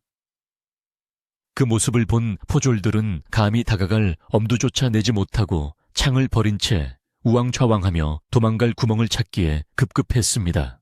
그때 감나무 위에서 까마귀 한 마리가 날아올라 까악까악 하고 울었습니다. 그 소리에 형암은 소스라치게 놀라며 비명을 질렀습니다. 아, 저놈들이 내 눈을 파먹으러 온다. 도망쳐야 해. 그는 머리를 감싸 쥐고는 대문을 향해 냅다 달리기 시작했습니다. 신발도 신지 않은 맨발로 진흙탕을 박차고 나가는 속도가 어찌나 빠른지 마치 귀신에 쫓기는 사람 같았습니다. 칠성이 쫓아온다. 사람 살려. 그는 마을 어귀를 향해 내달리면서도 입으로는 계속해서 칠성이라는 이름을 부르짖었습니다. 그의 처절한 비명소리는 빗소리를 뚫고 온 마을에 울려 퍼졌고 듣는 이들의 가슴을 서늘하게 만들었습니다. 형암이 미친 듯이 도망치자 남아있던 관아의 사람들도 혼비백산하여 그 뒤를 따랐습니다. 이방은 벗겨진 신발을 챙길 새도 없이 허둥지둥 달아났고 포졸들은 넘어지고 구르면서도 살기 위해 필사적으로 도망쳤습니다. 그들이 타고 왔던 말들마저 주인을 버리고 제각기 뿔뿔이 흩어져 달아나 버렸습니다. 잠시 전까지만 해도 위세 등등하게 덕임 할머니의 집을 부수려던 자들이 이제는 폐잔병보다 더 비참한 꼴로 마을을 빠져나가고 있었습니다. 마을 길바닥에는 그들이 버리고 간 몽둥이와 밧줄 찢어진 깃발들이 어지럽게 널려 있었고, 빗물은 그 흔적들을 씻어내리며 하수구로 흘러들어갔습니다. 형암과 그 일당이 마을 밖으로 완전히 사라지자 거짓말처럼 비가 그치기 시작했습니다. 먹구름이 서서히 거치고 구름 사이로 한 줄기 햇살이 비치며 덕임 할머니의 마당을 비추었습니다. 폭풍우가 휩쓸고 간 자리는 엉망진창이었지만 이상하게도 공기는 맑고 상쾌하게 느껴졌습니다. 마치 더러운 기운이 비에 씻겨 내려간 듯 마을 전체에 평온한 정적이 찾아왔습니다. 뒤뜰의 감나무는 비에 젖어 더욱 짙은 녹색을 띠고 있었고, 가지 끝에 매달린 붉은 감들은 보석처럼 반짝이며 영롱한 빛을 발했습니다. 그 나무는 마치 승리한 장군처럼 위풍당당하게 서서 집을 지키고 있었습니다. 덕임 할머니는 그제야 긴장이 풀린 듯 다리에 힘이 풀려 주저앉으려 했습니다. 그러자 옆에 있던 순이 엄마와 돌쇠가 얼른 달려와 할머니를 부축했습니다. 할매요, 괜찮으십니까? 이제 다 갔습니다. 저 나쁜 놈들 싹 다 도망갔어요. 순이 엄마는 울먹이며 할머니의 젖은 어깨를 감싸 안았습니다. 할머니는 떨리는 손으로 순이 엄마의 손을 잡으며 엷은 미소를 지었습니다. 고맙네. 다들 고마워. 우리 영감이 칠성씨가 나를 살렸어. 할머니의 시선은 멍하니 감나무를 향해 있었고, 눈가에는 안도감과 슬픔이 뒤섞인 눈물이 고여 있었습니다. 만석 영감은 지팡이를 짚고 마당 한가운데로 걸어 나왔습니다. 그는 엉망이 된 마당과 도망간 관아, 놈들이 남긴 흔적들을 둘러보며 깊은 숨을 내쉬었습니다. 그리고 마을 사람들을 향해 엄숙한 목소리로 말했습니다. 보았는가 하늘은 결코 무심하지 않네. 죄 지은 자는 벌을 받고 덕을 쌓은 자는 복을 받는 법이야. 오늘 우리가 본 것은 단순한 미치광이의 난동이 아니라 사필귀정이라는 하늘의 뜻일세. 영감의 말에 마을 사람들은 모두 고개를 끄덕이며 숙연해졌습니다. 그들은 두려움보다는 경외심을 느끼며 덕임 할머니와 이 집이 가진 영험한 힘을 다시금 깨닫게 되었습니다. 자, 이제 구경은 그만하고 다들 팔 걷어붙이게 이 난장판을 치워야 할머니가 편히 쉬실 것 아닌가. 돌쇠가 큰 소리로 외치며 분위기를 전환했습니다. 그 말에 멍하니 서 있던 마을 사람들이 하나둘씩 정신을 차리고 움직이기 시작했습니다. 누가 시키지 않았음에도 사람들은 각자 할 일을 찾아 분주하게 움직였습니다. 장정들은 넘어진 울타리를 다시 세우고 부서진 대문을 고치기 위해 연장을 가져왔습니다. 아낙네들은 빗자루와 걸레를 들고 와 마당의 진흙을 씻어내고 깨진 장독 조각들을 조심스럽게 치웠습니다. 마을 사람들의 손길은 빠르고 정성스러웠습니다. 비에 젖은 멍석을 걷어내어 다시 말리고 흙탕물에 뒹굴던 고추들을 하나하나 주워 깨끗한 물에 씻었습니다. 아이고, 이 아까운 것들을 그래도 씻어서 말리면 먹을 수는 있겠네. 아낙네들은 안타까워하면서도 할머니의 살림살이를 내 것처럼 아끼며 수습했습니다. 부엌에서는 몇몇 아주머니들이 아궁이에 불을 지피기 시작했습니다. 비에 젖어 한기를 느낄 할머니를 위해 군불을 떼고 놀란 가슴을 진정시킬 따뜻한 숭늉을 끓이기 위해서였습니다. 굴뚝에서 피어오르는 하얀 연기는 마을의 평화가 다시 찾아왔음을 알리는 신호와도 같았습니다. 덕임 할머니는 마루에 앉아 이웃들이 움직이는 모습을 지켜보았습니다. 평소에는 조용하던 집이 사람들로 북적거리고 뚝딱거리는 망치 소리와 쓱싹거리는 빗질 소리로 가득 찼습니다. 그 소음들이 어찌나 정겹고 따뜻하게 느껴지는지 할머니의 얼어붙었던 마음도 서서히 녹아내렸습니다. 내가 무슨 복이 있어서 이런 호사를 누리나. 다들 내 일처럼 나서주니 몸둘 바를 모르겠네. 할머니가 혼잣말처럼 중얼거리면 지나가던 이웃이 웃으며 대꾸했습니다. 할매요, 그런 소리 마소. 할매가 평소에 우리한테 베푼 게 얼만데 이 정도는 아무것도 아닙니다. 돌쇠와 장정들은 힘을 합쳐 넘어진 감나무 가지를 받침대로 고정해 주었습니다. 다행히 큰 가지가 부러지지는 않았고 몇몇 장아지만 상했을 뿐이었습니다. 돌쇠는 나무를 쓰다듬으며 말했습니다. 허참 용하네. 그 난리통에도 이 나무는 끄떡없었구만요. 칠성 어르신이 꽉 붙잡고 계셨나 봅니다. 그 말을 들은 사람들은 다시 한번 감나무를 경이로운 눈빛으로 쳐다보았습니다. 바람이 살랑 불어오자 나무집들이 사락사락 소리를 냈는데 그 소리가 마치 고맙다 고맙다 하고 인사하는 것처럼 들렸습니다.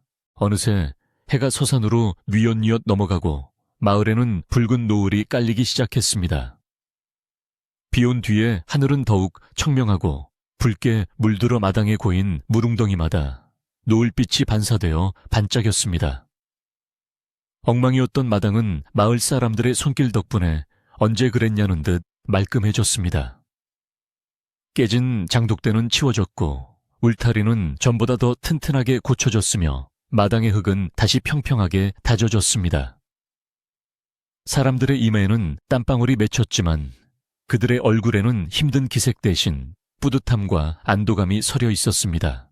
자, 일도 얼추 끝났으니 욕이나 좀 합시다. 부엌에서 순이 엄마가 큰 소반에 김이 모락모락 나는 국밥을 들고 나왔습니다. 집집마다 조금씩 가져온 쌀과 반찬을 모아 끓인 꿀꿀 이죽이었지만 그 냄새만큼은 천하일미가 부럽지 않을 정도로 구수했습니다. 사람들은 마당에 멍석을 깔고 둘러 앉았습니다. 덕임 할머니도 사람들의 권유에 못 이겨 마루 끝에 앉아 숟가락을 들었습니다. 따뜻한 국물이 목을 타고 넘어가자 긴장으로 굳어있던 온몸이 노곤하게 풀리는 기분이었습니다. 많이들 드시게 정말 고생들 많았네. 할머니의 말에 사람들은 할매도 많이 드소. 이제 맘 푹 놓고 사시면 됩니다. 하며 화기애애하게 웃었습니다. 식사를 하며 사람들은 낮에 있었던 일들을 무용담처럼 이야기했습니다. 아까 그 형암놈 꼴 봤나? 갓도 다 벗겨주고 맨발로 뛰어가던 꼴이라니 내 평생 그런 구경은 처음일세. 만석 영감이 껄껄 웃으며 말하자 다른 사람들도 맞장구를 쳤습니다. 그러게 말입니다. 귀신 들린 사람처럼 칠성이 이름만 부르는데 진짜 칠성 어르신 혼이 씨였나 봅니다. 두려움의 대상이었던 형암은 이제 마을 사람들의 안주거리가 되어 웃음과 함께 씹히고 있었습니다. 그 웃음소리는 그동안 억눌렸던 공포와 분노를 씻어내고 마을의 결속을 다시 한번 다지는 치유의 소리였습니다. 저녁 식사가 끝날 무렵 읍내에 나갔던 짐꾼 한 명이 헐레벌떡 들어오며 새로운 소식을 전했습니다. 여러분, 대박입니다. 그 형암놈이 글쎄 읍내까지 뛰어가서도 멈추지 않고 저 옆고을 경계까지 도망갔다고 합니다. 가는 내내 헛소리를 질러대서 사람들이 다 쳐다보고 난리가 났답니다. 관에서는 형암이 미쳤다고 조정에 보고를 올린다고 하네요. 그 소식을 들은 마을 사람들은 다시 한번 환호성을 질렀습니다. 이제 형암이 다시 돌아올 일은 없을 것이며 덕임 할머니의 땅을 뺏으려던 계획도 물거품이 되었음이 확실해졌기 때문입니다.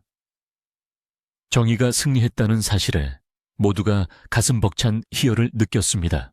어둠이 짙게 깔리고 밤하늘의 별이 하나둘 떠오르기 시작했습니다. 사람들은 하나둘씩 자리를 털고 일어났습니다. 할매 문단속 잘하고 주무소. 밤에 무서우면 언제든 소리 지르시고 해. 이웃들은 마지막까지 할머니를 걱정하며 집으로 돌아갔습니다. 북적거리던 마당은 다시 조용해졌지만 예전의 적막함과는 다른 따뜻하고 꽉 찬 느낌의 고요함이었습니다. 할머니는 마루에 홀로 남아 떠나는 이웃들의 뒷모습을 오랫동안 바라보았습니다. 등불을 들고 가는 사람들의 불빛이 반딧불이처럼 마을 골목골목을 밝히는 모습은 참으로 아름다웠습니다. 덕임 할머니는 마당 한 구석에 떨어져 있던 종이 뭉치를 발견했습니다. 그것은 낮에 이방이 들고 왔던 가짜 문서였습니다. 비에 젖고 흙탕물에 오염되어 형체를 알아볼 수 없게 된 종이 뭉치를 집어든 할머니는 그것을 아궁이 불 속으로 던져 넣었습니다. 종이는 순식간에 타오르며 한 줌의 재로 변해 사라졌습니다. 할머니는 타오르는 불꽃을 보며 중얼거렸습니다. 욕심은 불과 같아서 제 몸을 태우지 않고는 꺼지지 않는 법이지. 쯧쯧, 불쌍한 인생들. 할머니의 마음속에는 형함에 대한 미움보다는 탐욕의 눈이 멀어 스스로를 망친 인간에 대한 연민이 자리 잡고 있었습니다. 할머니는 방으로 들어와 이불을 폈습니다. 어제까지만 해도 이 집에서 쫓겨날까봐 잠 못 이루던 밤이었지만 오늘은 그 어느 때보다 편안한 잠을 잘 수 있을 것 같았습니다. 창호지 문 너머로 은은한 달빛이 스며들어 방 안을 비추었습니다. 할머니는 베개 옆에 놓아둔 남편의 편지를 쓰다듬으며 속삭였습니다. 영감, 오늘 정말 고생 많았어. 당신 덕분에 집도 지키고 나도 살았어. 이제 아무 걱정 말고 푹 쉬시오. 밖에서는 풀벌레 소리가 자장가처럼 들려오고 뒤뜰의 감나무도 바람에 몸을 맡기며 부드럽게 흔들렸습니다. 폭풍우가 지나간 뒤의 밤은 유난히 고요하고 평화로웠습니다. 흙냄새와 풀냄새가 섞인 맑은 공기가 방 안으로 들어와 할머니의 코끝을 간지럽혔습니다. 할머니는 눈을 감고 깊은 숨을 들이마셨습니다. 살아서 이 공기를 다시 마실 수 있다는 것, 내 집에서 내 이불을 덮고 잘 수 있다는 것, 이 모든 것이 기적처럼 느껴졌습니다. 마을 사람들의 따뜻한 정과 죽은 남편의 보이지 않는 사랑이 할머니를 포근하게 감싸 안았습니다. 모든 것이 제자리로 돌아왔습니다. 뒤엉켰던 실타래가 풀리고 탁했던 물이 다시 맑아진 것처럼 복골 마을과 덕임 할머니의 집은 다시금 본래의 평온함을 되찾았습니다. 이제 남은 것은 다가올 내일을 위한 편안한 휴식뿐이었습니다. 광풍이 휩쓸고 지나간 복골 마을에는 언제 그랬냐는 듯 다시금 평화로운 일상이 찾아왔습니다. 그날의 소동 이후 며칠 동안 마을 사람들의 입에는 형함의 기이한 행동과 덕임 할머니네 감나무의 영험함에 대한 이야기가 끊이지 않고 오르내렸습니다. 하지만 그 이야기들은 더 이상 두려움이나 불안을 담은 것이 아니었습니다. 오히려 악한 자가 벌을 받고 선한 자가 복을 받았다는 통쾌한 결말에 대한 안도감과 우리 마을을 지켜주는 든든한 수호신이 있다는 자부심이 섞인 즐거운 얘기거리였습니다. 비가 그친 뒤 더욱 맑고 파래진 가을 하늘처럼 사람들의 얼굴에도 근심의 먹구름이 걷히고 환한 웃음꽃이 피어났습니다. 바람은 다시 부드러워져 나무짚을 살랑살랑 흔들었고 시냇물은 명랑한 소리를 내며 흘러갔습니다. 읍내에 나갔던 장사치들이 전해오는 소식에 따르면 그 탐욕스러운 형함은 결국 관아로 돌아가서도 정신을 차리지 못했다고 합니다. 밤마다 헛것을 보며 비명을 지르고 누구도 알지 못하는 이름을 부르며 발광을 하다가 결국에는 한양 본가에서 사람들이 내려와 그를 묶어서 데려갔다는 것입니다. 관직은 당연히 파직되었고 그가 저지른 비리와 악행들이 낱낱이 드러나 가문의 명예조차 땅에 떨어졌다고 했습니다. 마을 사람들은 그 소식을 듣고 인과응보가 따로 없다며 고개를 끄덕였습니다. 덕임 할머니를 괴롭히던 그 위세 등등하던 권력이 사실은 한순간의 욕심으로 무너질 수 있는 모래성 같은 것임이 증명된 셈이었습니다. 덕임 할머니의 집은 마을 사람들의 손길로 예전보다 훨씬 단단하고 아름답게 변모했습니다.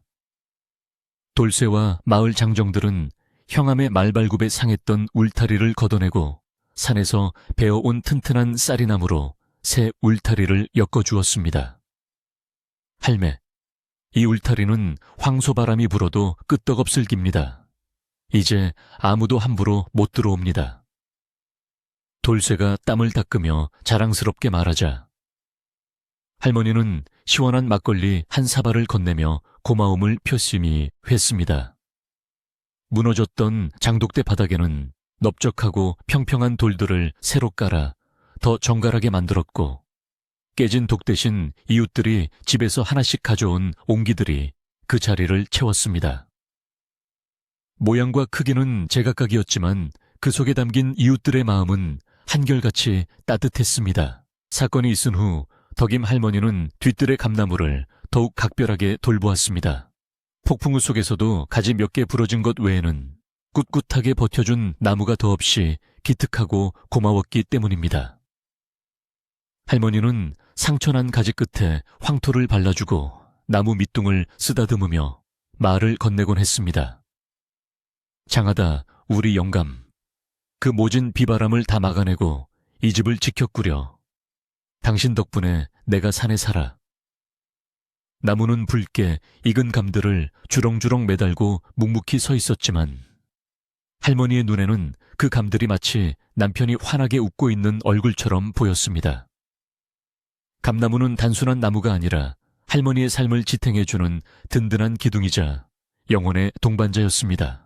가을이 깊어가고 소리가 내리기 시작한다는 상강이 다가오자 드디어 감을 수확할 때가 되었습니다. 덕임 할머니 혼자서는 며칠이 걸려도 다 못할 일이었지만 걱정할 필요가 없었습니다. 아침 일찍부터 동네 사람들이 약속이나 한 듯 하나둘씩 할머니네 마당으로 모여들었기 때문입니다. 할매 오늘 감 따는 날이지에 우리가 팔 걷어붙이고 도우러 왔심더. 순이네 철순에 그리고 허리가 굽은 만석 영감까지 나와 거들겠다고 나섰습니다.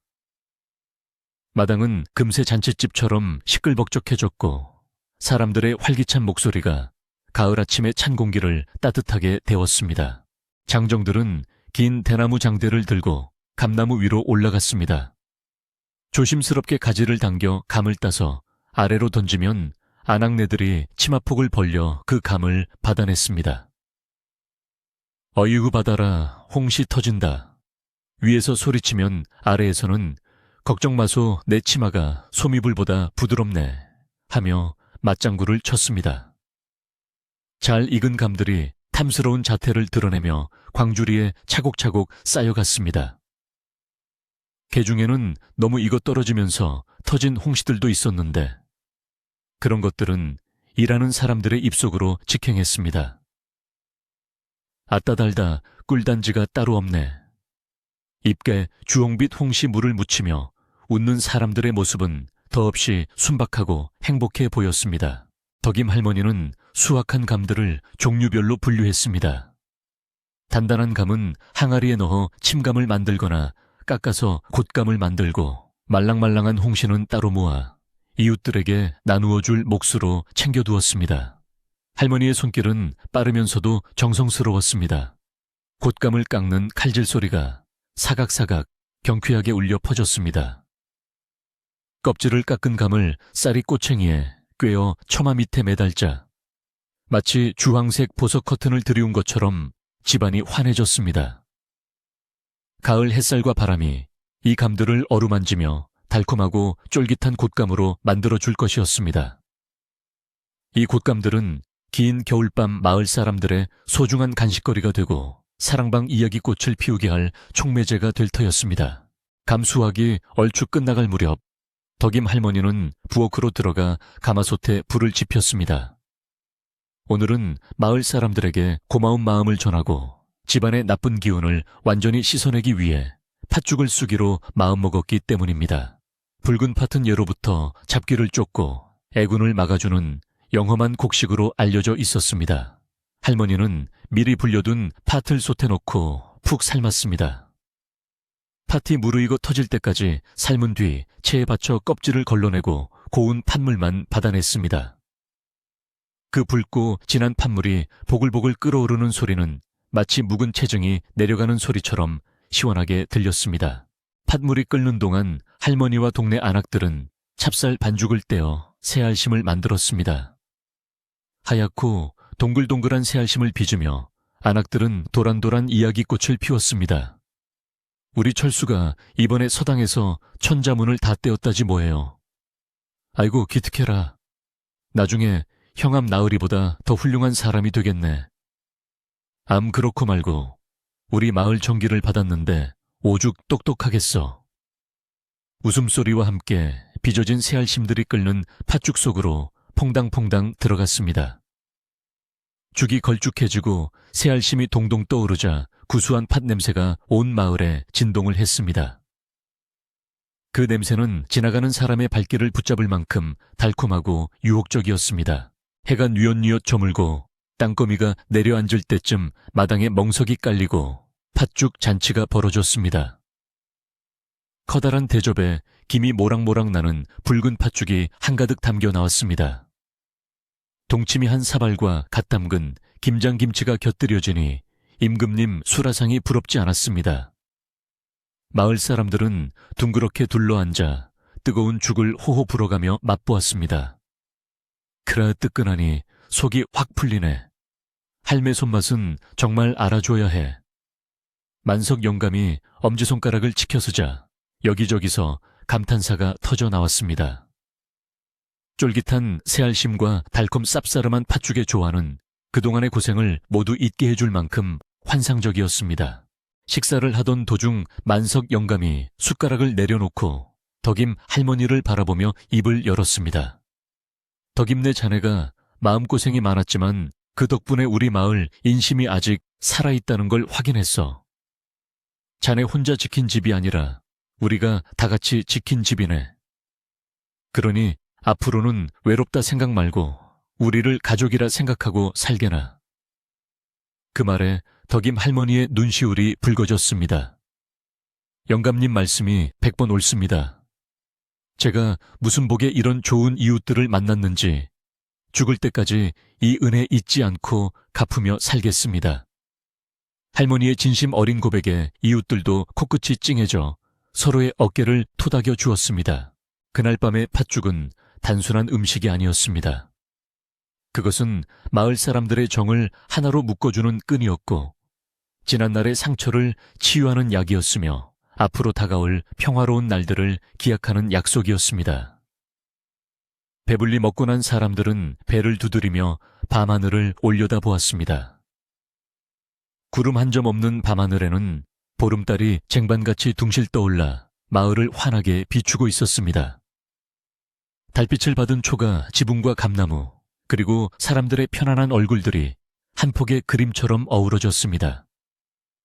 멀리서 들려오는 개 짖는 소리마저 정겹게 느껴지는 평화로운 가을밤이었습니다. 사람들이 하나둘씩 집으로 돌아가고 덕임 할머니는 다시 혼자가 되었습니다.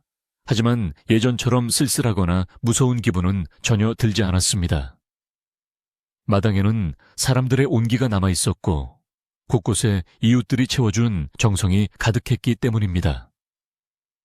할머니는 팥죽 한 그릇을 따로 담아 소반에 올리고 뒤뜰 감나무 아래로 갔습니다. 칠성 양반, 당신도 이거 드시오. 오늘 동네 사람들이 와서 감도 다 따주고 집도 고쳐주었소. 당신이 하늘에서 도와준 덕분이오. 할머니는 팥죽 그릇을 나무 뿌리 근처에 놓고 절을 올렸습니다. 달빛 아래 서 있는 감나무는 마치 팔을 벌려 할머니를 안아주는 듯한 그림자를 드리웠습니다. 할머니는 부엌으로 돌아와 설거지를 하며 하루를 정리했습니다. 그릇이 다그락거리는 소리가 경쾌하게 들렸습니다. 이제 곧 겨울이 올 것이고 찬바람이 불겠지만 할머니는 걱정이 없었습니다. 헛광에는 돌쇠가 해다 놓은 장작이 천장까지 쌓여 있었고 광에는 쌀독과 김장독이 가득 차 있었으며 무엇보다 언제든 달려와 줄 이웃들이 곁에 있었기 때문입니다. 형암이 들이닥쳤던 그 끔찍했던 사흘간의 기억은 이제 옛날 이야기 속의 한 장면처럼 희미해져 갔습니다. 대신 그 자리에 채워진 것은 사람에 대한 믿음과 삶에 대한 감사함이었습니다. 잠자리에 들 시간 할머니는 아랫목에 이불을 깔았습니다. 따뜻하게 데워진 방바닥에 등을 대고 누우니 온몸이 노곤하게 풀렸습니다. 창호지 문에 비친 달그림자를 바라보며 할머니는 나지막이 흥얼거렸습니다. 달아 밝은 달아 우리 마을 비추어라. 나쁜 기운 물러가고 복만 가득 들어와라. 할머니의 자장가 소리는 조용한 방 안에 은은하게 퍼졌습니다. 그 소리는 마치 어린아이를 재우는 어머니의 목소리처럼 편안하고 따뜻했습니다. 할머니는 베개맡에 놓인 남편의 편지를 한 번 더 쓰다듬고는 편안하게 눈을 감았습니다. 밤이 깊어가면서 복골 마을은 깊은 잠에 빠져들었습니다. 마을 어귀에 느티나무도 졸졸 흐르는 시냇물도, 그리고 덕임 할머니네 뒤뜰의 감나무도 모두 고요한 휴식을 취하고 있었습니다. 가끔 바람이 불어와 처마 끝에 매달린 풍경을 땡그랑하고 울렸지만 그 소리는 잠을 깨우는 것이 아니라 오히려 깊은 잠으로 인도하는 청아한 소리였습니다. 탐욕스러운 자는 사라지고 선한 마음을 가진 사람들이 서로를 보듬으며 살아가는 이 마을에는 이제 영원한 평화가 깃들 것입니다. 아주 먼 훗날까지도 사람들은 이 마을을 지나갈 때면 덕임 할머니네 감나무 이야기를 하곤 했습니다. 욕심 많은 형암을 물리친 전설의 나무라고, 그리고 그 나무 아래에는 평생을 정직하고 따뜻하게 살아온 한 할머니의 사랑이 묻어 있다고 말입니다.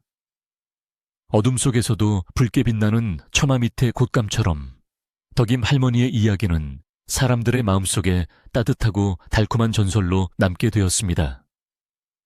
이제 긴 이야기를 마치고 촛불을 꼴 시간입니다. 창밖에는 맑은 바람이 불고 세상은 평화롭습니다. 부디 이 이야기를 들으신 모든 분들도 덕임 할머니처럼 따뜻하고 편안한 꿈 꾸시기를 바랍니다.